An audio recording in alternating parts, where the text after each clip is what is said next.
Сәлем достар, қалыңыз қалай? Мен атым Ерлан, және де біздің 6-шы сабағымызға қош келдіңіз.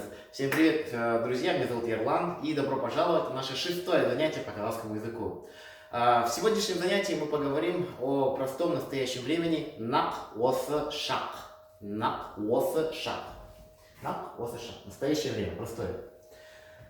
Простое настоящее время образуется с помощью 4 основных глаголов.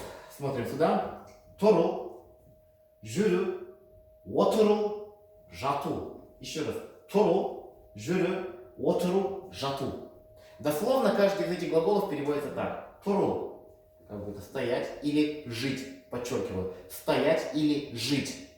Жүру, где-то гулять. Отыру, сидеть. Дальше. Жату, лежать. Как происходит образование этого настоящего времени? Происходит оно следующим образом. Допустим, на первом месте субъект, то есть я, ты, он, она, мы, они. Потом идет один из этих 4 глаголов, и потом присоединяются вот эти личные окончания.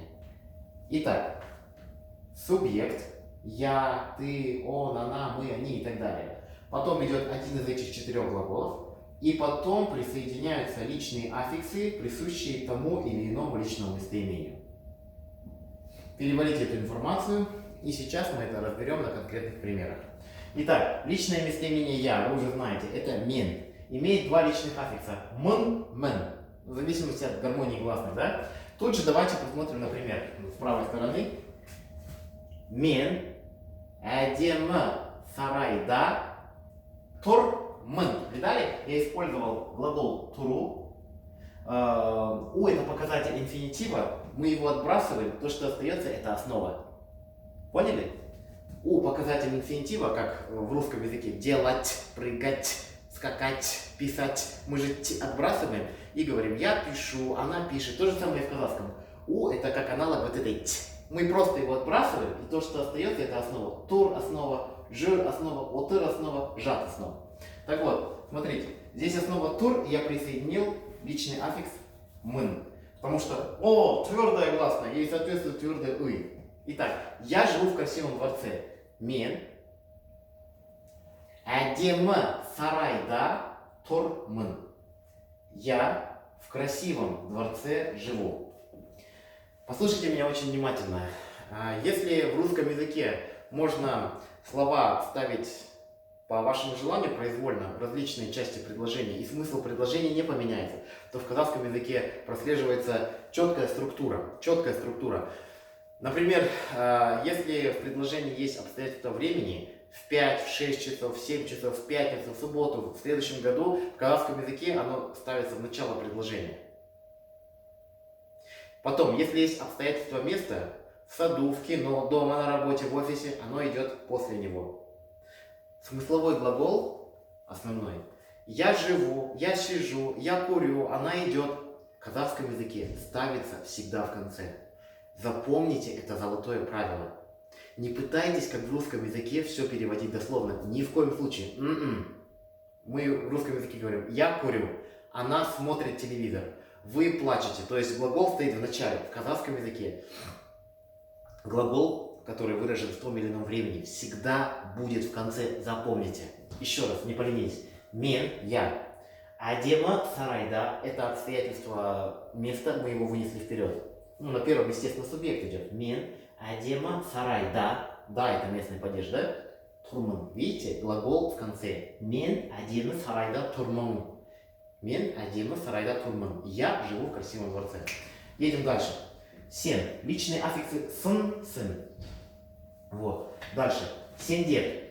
Сындар, сендер. Про сендер я, помните, как-то раз говорил. Если сен это ты, вы к одному человеку обращаетесь на ты, то сендер это группа лиц, с каждым из которых вы на ты. Сендер. Это ваши кенты, подружки и так далее. С каждым из которых вы на ты. Окончание. Сындар, сендер. Дальше. Ол. Если вы внимательно смотрели прошлые уроки, ол переводится как он, она. В казахском языке нет категории рода. Ол это и он, и она. Окончаний нету вообще. Далее. Біз это мы. окончание моз, мез, без, моз, мез. Едем дальше. Сыз – это вы. Один человек, которому вы уважительно. Вы, сыз. Сыз, сыз. Запишите. Сыз, сыз. Далее. Сыздир. Сыздир – то же самое, как и по аналогии с синдер. Это несколько человек, с каждым из которых вы на вы. Вы на вы, да? Сыздир. Окончание. Сыздар, сыздир. Сыздар, сыздир. И последнее. Олар. Это переводится они. Также по аналогии с он, она, здесь окончаний нету.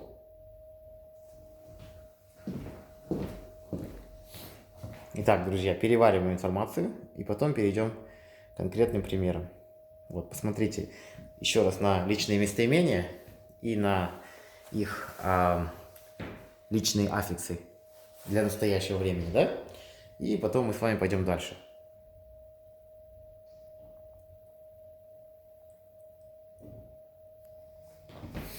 Итак, поехали. Без далада жүрміз. Дала – это улица.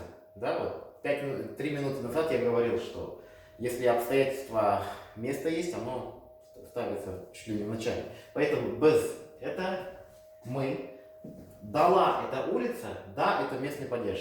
Да, где-то те. Дала – да, на улице. Дала – да. Допустим, дом – это үй. Үй – где? В доме, дома. Без далада жир. Как я говорил, жиру это ходить. Да? Жиру ходить. Смотрим личные аффиксы без. Мос, мыс. Разбираемся. Без далада жир. Я выбрал мыс, потому что это мягкая гласная. Ей соответствует мягкая гласная сингармонизм гласных. Без далада жир мыс. Мы ходим или гуляем на улице. Все очень просто. Следующий пример. Сыз мугалимде отырсыз.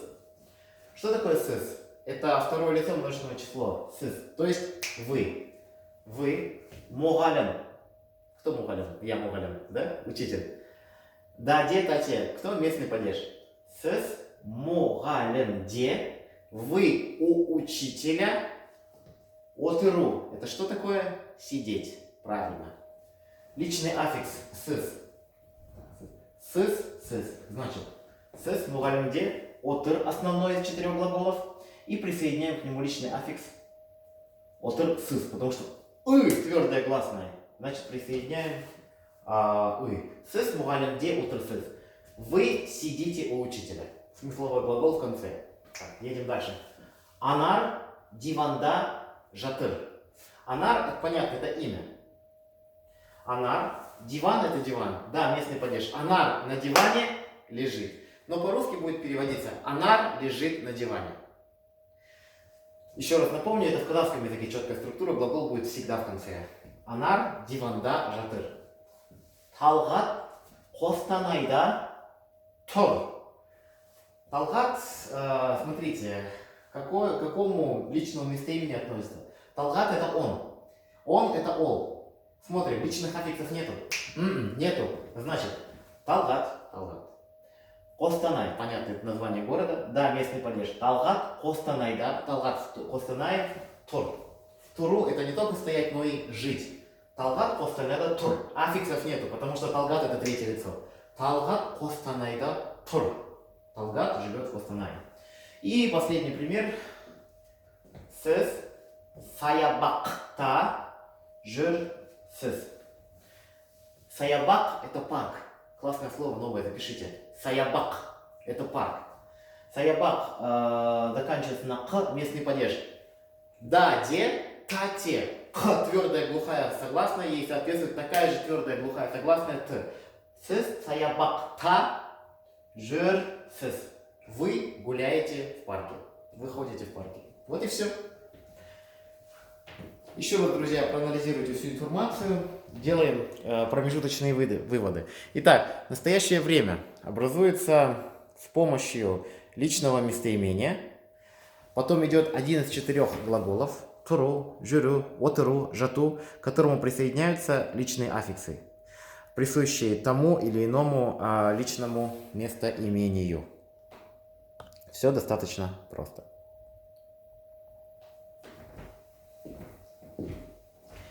Ну, друзья, думаю, вы все успели зафиксировать. Едем дальше. Как вы догадались, все это была положительная, или как я называю ее, утвердительная форма, да? Теперь поговорим об отрицательной и вопросительной форме на полшаг настоящего вот этого широкого времени. Смотрим. Вот этим знаком я обозначил отрицательную форму настоящего времени. Обратите внимание. Я не живу, ну, допустим, где-то.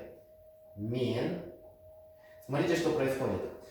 Отрицательная форма образуется с помощью аффиксов. Ган, ген, хан, кен. Повторяю. Ган, ген, хан, кен. Что происходит?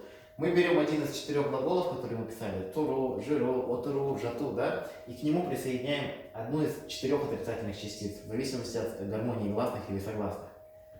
Тор, о, твердая гласная. Ей соответствует твердая гласная А. Р, звонкая согласная. Ей соответствует звонкая Р. Мен, тур, ган. Потом смотрим. Вот это отрицательное слово жок означает нет. И личные аффиксы мы с вами проходили. Пн.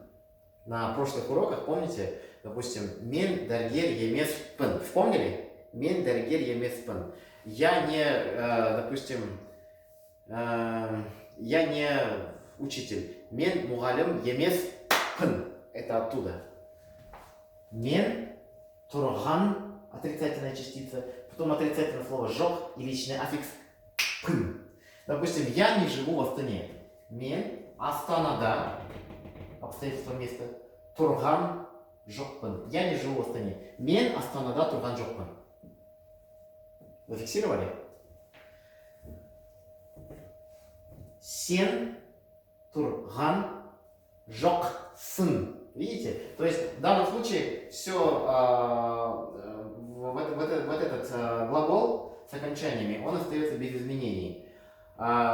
Изменению подвергается только слово жок, поскольку к нему присоединяются те или иные личные аффиксы. Допустим, сен, астанада, турган, жок, сын. Вы знаете этот аффикс? Ол, астанада, турган, жок. Окончания нету, третье лицо. Без астанада, турган, жок, пыс. Без астанада, турган, жок, пыс. Мы не живем в Астане. Сес астанада, турган, жок, сыс. Вы не живете в Астане. Дальше. Олар, астанада, турган, жок. Они не живут в Астане. В качестве, чтобы закрепления, еще второй пример. Ну, другими отрицательными частицами. Жүрген жоқпын. Жүр это ходить, да? Ходить. Мягкая гласная, ей соответствует мягкое е. В данном случае также звонкая согласная, ей соответствует р. Жүрген, так не говорят, да? Чисто сингармонизм, чтобы вы сами, наверное, замечаете, что жүрген не говорит жүрген. Мен жүрген жоқпын. Допустим, я не хожу в парке. Мен саябақта жүрген жоқпын. Сен саябақта жүрген жоқсың. То есть, кайф. Отрицательная форма для всех будет единая. Всегда будет жоқпын, жоқсын, жоқ, жоқпын. Жоқсыз, жоқ. И все. Просто подставляйте здесь нужный глагол из 4. Туру, жату и так далее. Да? И все. Все очень и очень просто. Ну, допустим, я не лежу на диване. Я не лежу на диване. У вас был там пример, диван это диван, местный падеж. Итак, я, мен, на диване, диван, да. Лежать это жату. Мен, диван, да. Жат, хан, потому что жат, т, глухая согласная. Ей соответствует глухая к. Мен диван, да, жатқан, жоқпын. Все. Этот скрипт остается постоянным. Мен диванда, жатқан, жоқпын. Я не лежу на диване. Мы не лежим на диване. Біз диванда, жатқан, жоқпыз. Она не лежит на диване. Ол диванда жатқан, жатқан жоқ. Вы не лежите на диване. Сіз диванда жатқан жоқсыз. И все. И все. Ничего сложного. Ну как, друзья, все понятно? Я думаю, да. Переходим к вопросительной форме. Вот она, вопросительная форма. Смотрите. Мен жатырмын. Почему я пишу криво? Мен жатырмын ба. Я лежу. Что произошло? Смотрите. Здесь личные вот эти аффиксы остались у глагола. А вопросительная частица, друзья, всегда остается голая, нулевая, пустая. Допустим, я лежу на диване. Мен диванда жатырмын ба. Второй пример. Ну, слово кровать. Төсек. Төсек. Ты лежишь на кровати. Сен төсекте, местный падеж, да? Төсекте, местный падеж. Жатырсын ба. Видите, опять личный аффикс перешел к глаголу, а вопросительная частица осталась нулевая, пустая, запомните. Сен төсекте жатырсын ба. Ты лежишь на кровати. Она лежит на кровати. Ол төсекте жатыр ма. Ол төсекте жатыр ба. Жатыр ма. Дальше. Мы лежим на кровати. Біз төсекте жатырмыз ба. Сіз төсекте жатырсыз ба. Олар төсекте жатыр ма. Итак, друзья, это все, что касается НАПО-США. Простого настоящего времени. Внимательно посмотрите этот урок. Обязательно выполните домашнее задание, которое я вам отправлю. Обязательно. Попрактикуйтесь сами. И особое внимание уделяйте вот на эти, вот эти личные частицы, чтобы они плотно сели вам в голову. Окей? Назарларыңызға көп рахмет. Келесі кездескенше сау болыңыз, құрметті достарым.